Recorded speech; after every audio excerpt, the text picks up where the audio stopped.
ఒక్క రాత్రి జరిగిన పొరపాటు వల్ల ఒక అందమైన వైవాహిక జీవితం ఎప్పటికీ నాశనమైపోతుందని మీరు ఊహించగలరా? అలాగే ఒక అమ్మాయి తన నిజమైన ప్రేమని దక్కించుకోవడం కోసం తనకి పెళ్లైనట్లు ఒక అబద్ధపు నాటకం ఆడుతుందని అనుకోగలరా? అవును. పొదరిల్లు సీరియల్ లేటెస్ట్ ఎపిసోడ్లో మొత్తం బస్తీని, ఇంట్లో వాళ్ళని షాక్కి గురిచేసే ఒక ఊహించని ట్విస్ట్ వచ్చింది. ఒకవైపు చక్రి తన భార్య మహాలక్ష్మి విడిచిపెట్టి వెళ్లిన బాధలో కుంగిపోతుంటే, మరోవైపు శైలు మొత్తం ఇంటి రాతనే మార్చేసే ఒక మాస్టర్ ప్లాన్ వేసింది. ఒకవేళ మీరు ఈరోజు ఎపిసోడ్ని మిస్ అయి ఉంటే అస్సలు టెన్షన్ పడకండి, ఎందుకంటే ఈరోజు వీడియోలో మనం ఈ తెరవెనుక జరిగిన కథనంతటినీ పూర్తిగా తెలుసుకోబోతున్నాం.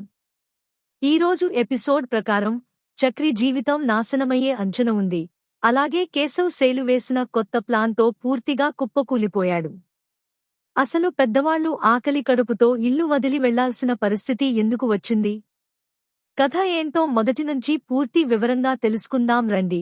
అప్పుడే మీకు ప్రతి విషయం క్లియర్గా అర్థమవుతుంది. కథ కేశవ్ గుండెకు తగిలే ఒక షాక్తో మొదలవుతుంది. చోటుగాడు కేశవ్ దగ్గరికి వచ్చి కేశవ్ మైండ్ బ్లాక్ అయ్యే ఒక మాట చెప్తాడు. శైలు ఇకపై అస్సలు రీల్స్ చేయదని చోటు చెప్తాడు. మొదట కేశవ్ దీన్ని జోక్ అనుకుని తనని ఆటపట్టించడం మొదలు పెడతాడు. ఇద్దరూ షాప్ దగ్గర నిలబడి మాట్లాడుకుంటున్నప్పుడు కేశవ్ నవ్వుతూ, ఏంటి, తన ఫాలోవర్స్ తగ్గిపోయారా? లేక తన రీల్స్ చూసి తనే విసిగిపోయిందా? లేక ఎవరైనా తిట్టారా ఏంటి ఇకపై రీల్స్ చేయనంటుంది అని అడుగుతాడు. కానీ ఫ్రెండ్స్, ఇది అస్సలు జోక్ కాదు. చోటుగాడు అకస్మాత్తుగా శైలుకి పెళ్లయిపోయిందని చెప్తాడు. ఆ మాట వినగానే కేశవ్ కాళ్ల కింద భూమి కదిలిపోయినంత పనవుతుంది. తను పూర్తిగా సైలెంట్ అయిపోయి తీవ్రమైన బాధలో, లోచనల్లో మునిగిపోతాడు. అంతేకాదు, తను ఇకపై మన షాప్కి అస్సలు రాదని, నువ్వు తనని ఇక చూడలేవని చోటు మరో షాక్ ఇస్తాడు. ఈ మాటతో కేశవ్ పూర్తిగా విరిగిపోతాడు. కాని అసలు నిజం ఏంటో తెలుసా? ఇదంతా శైలు ఆడుతున్న ఒక పెద్ద మైండ్ గేమ్. మరోవైపు శైలు నిజానికి ఒక పెద్ద డ్రామా ఆడుతోంది. కేశవ్ మనసులో తనపై దాగి ఉన్న ప్రేమని బయటకు తీయడం కోసం శైలు, చోటు గాడితో కలిసి ఒక ప్లాన్ వేస్తుంది. శైలు చోటుతో, మీ అన్నయ్యకి నా గురించి అస్సలు పట్టదు, అందుకే నువ్వు కూడా తన గురించి పట్టించుకోకు అని చెప్తుంది. అంతేకాదు, శైలు ఏకంగా, చోటు, నేను నిన్ను ప్రేమిస్తున్నాను అని కూడా అనేస్తుంది. మా అన్నయ్య కూడా నిన్ను ప్రేమించాలి కదా అని చోటు గాడు అడుగుతాడు. చోటు ఆశ్చర్యపోతాడు. కాని శైలు ఆడుతున్న ఈ అబద్ధం వెనుక ఉన్న ఒకే ఒక్క కేశవ్కి శైలు అంటే ఎంత ఇష్టమో రియలైజ్ అయ్యేలా చేయడం. శైలు ఇంకా ఏమంటుందంటే, ముంగీస్ గాడికి కూడా నేను ఇష్టమే కానీ వాడు బయటకు రాడు అని చెప్తుంది. ఇవన్నీ విన్న తర్వాత కేశవ్ రాత్రుల నిద్ర హరించుకుపోతుంది. తను పూర్తిగా డిస్టర్బ్ అయిపోయి పదే పదే శైలు గురించే ఆలోచిస్తూ ఉంటాడు. ఇక ఇప్పుడు సీరియల్లోని అత్యంత emotional and heart breaking scene దగ్గరికి వద్దాం. ఇక్కడ చక్రి చూస్తే మీ కళ్లలో కూడా నీళ్లు తిరుగుతాయి. తన భార్య మహా ఇల్లు వదిలి వెళ్లిపోవడంతో చక్రి పూర్తిగా కృంగిపోయి రోడ్డుపై ఒంటరిగా నడుస్తూ ఉంటాడు.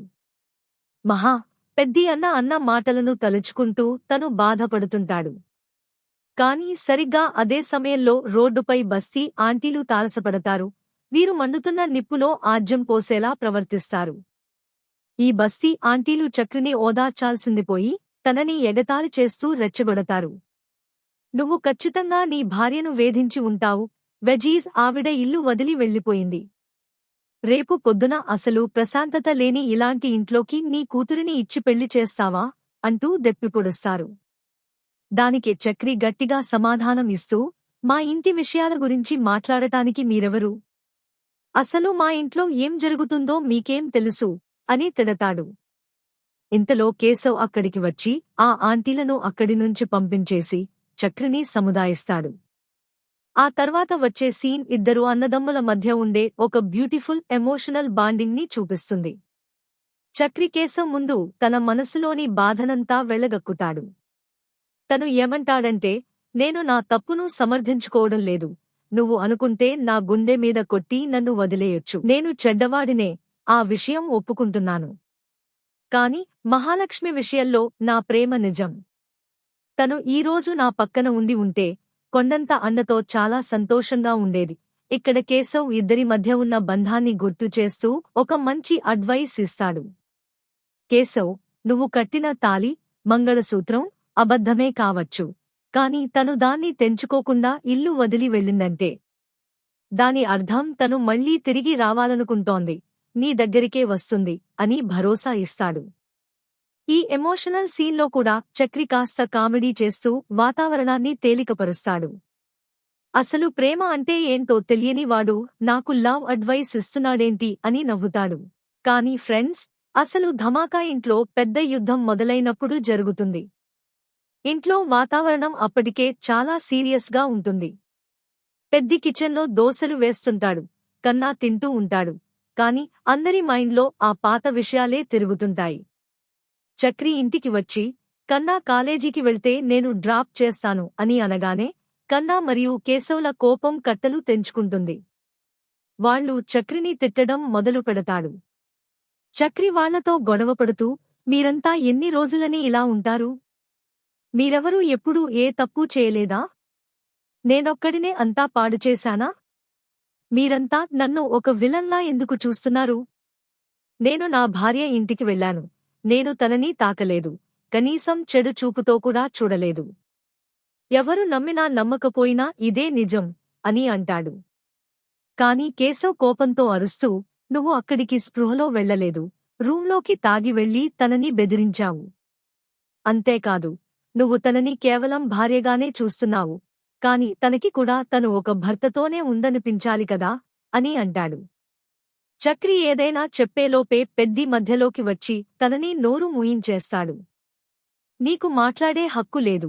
నేను నీకు మంచి చెడులన్నీ నేర్పించాను, కానీ నువ్వు అన్నింటినీ బూడిదలో పోసిన పన్నీరు చేశావు అని గద్దిస్తాడు. విషయం అక్కడితో ఆగదు. గొడవ ఎంత పెద్దదవుతుందంటే ఇంట్లోని పెద్దవాళ్ల వరకు వెళ్తుంది. కేశవ్ కోపం ఎంత పెరిగిపోతుందంటే తను కన్నతండ్రి నారాయణపైనే విరుచుకుపడతాడు.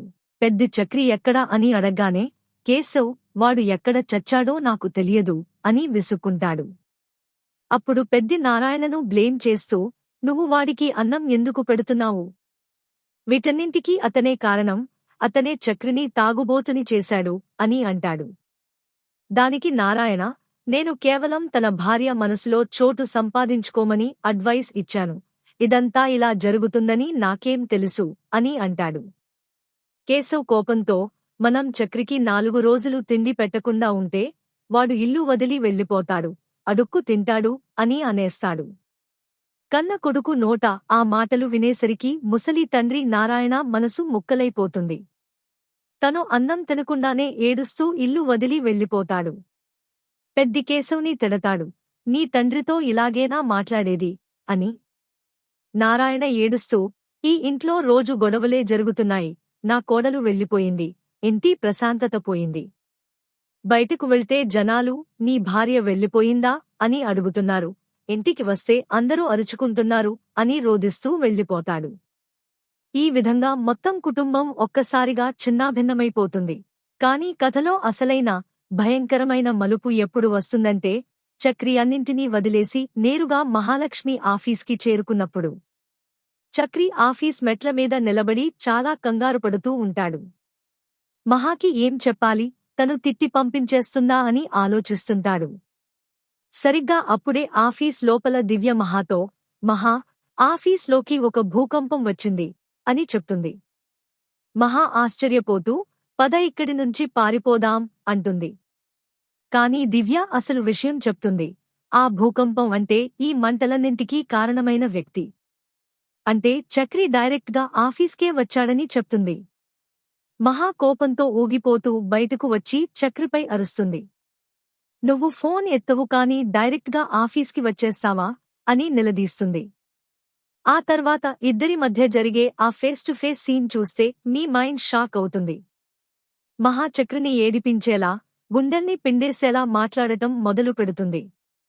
మహా కోపంతో, నా వాళ్లు నిన్ను కిడ్నాప్ చేసినప్పుడు కూడా నేను నా వాళ్ల కంటే నిన్నే ఎక్కువగా నమ్మాను. నువ్వు నా పెళ్లిలో సహాయం చేశావు. కాని ఈరోజు నువ్వు నీ గౌరవాన్ని, నీ విలువలను పూర్తిగా కోల్పోయావు అని అంటుంది. చక్రి చాలా నిస్సహాయంగా చేతులు జోడించి క్షమాపణలు వేడుకుంటాడు. నువ్వు నన్ను ఎప్పుడైనా తిట్టుకోవచ్చు, కాని నన్ను క్షమించు అని అడుగుతాడు. కాని మహా మనసు అస్సలు కరగదు. తను సూటిగా చెప్పేస్తుంది, అలా ఎప్పటికీ జరగదు. నువ్వు ముందు ఇక్కడి నుంచి వెళ్ళిపో, మళ్ళీ ఇంకెప్పుడూ రాకు అని గట్టిగా చెప్తుంది. విక్కీ అక్కడికి వచ్చి ఏం జరిగిందని అడుగుతాడు, కాని మహా కోపాన్ని చూసి వాడు కూడా సైలెంట్గా వెళ్ళిపోతాడు. మహా కూడా అక్కడి నుంచి వెళ్ళిపోతుంది. ఫ్రెండ్స్, ఈరోజు ఎపిసోడ్ నిజంగా చాలా ఎమోషనల్ అండ్ ఎన్నో ట్విస్టులతో సాగింది. ఇక్కడ ప్రతి ఒక్కరి బంధం ప్రమాదంలో పడింది. ఒకవైపు శైలు ఆడుతున్న అబద్ధపు ఆట, మరోవైపు చక్రమహాల విడిపోయిన బంధం, వీటన్నింటికీ తోడు ఇంట్లో పెద్దవాడి బాధ. మరి రాబోయే రోజుల్లో మహాలక్ష్మి చక్రని క్షమిస్తుందా? శైలు ప్లాన్ వర్కౌట్ అయ్యి కేశవ్ మళ్లీ తన దగ్గరికి వస్తాడా? అలాగే నారాయణ మళ్లీ ఇంటికి తిరిగి వస్తాడా? ఈ మొత్తం వ్యవహారంపై మీ అభిప్రాయం ఏంటో కామెంట్ సెక్షన్లో ఖచ్చితంగా తెలియజేయండి. ఒకవేళ ఈ వీడియో మీకు నచ్చినట్లయితే లైక్ చేయండి, షేర్ చేయండి. అలాగే పొదరిల్లు సీరియల్ అప్డేట్స్ అందరికంటే ముందుగా తెలుసుకోవడం కోసం మన ఛానల్ని సబ్స్క్రైబ్ చేయడం అస్సలు మర్చిపోకండి. మళ్ళీ వచ్చే వీడియోలో కలుద్దాం. అంతవరకు హ్యాపీగా ఉండండి, జాగ్రత్తగా ఉండండి. Good bye.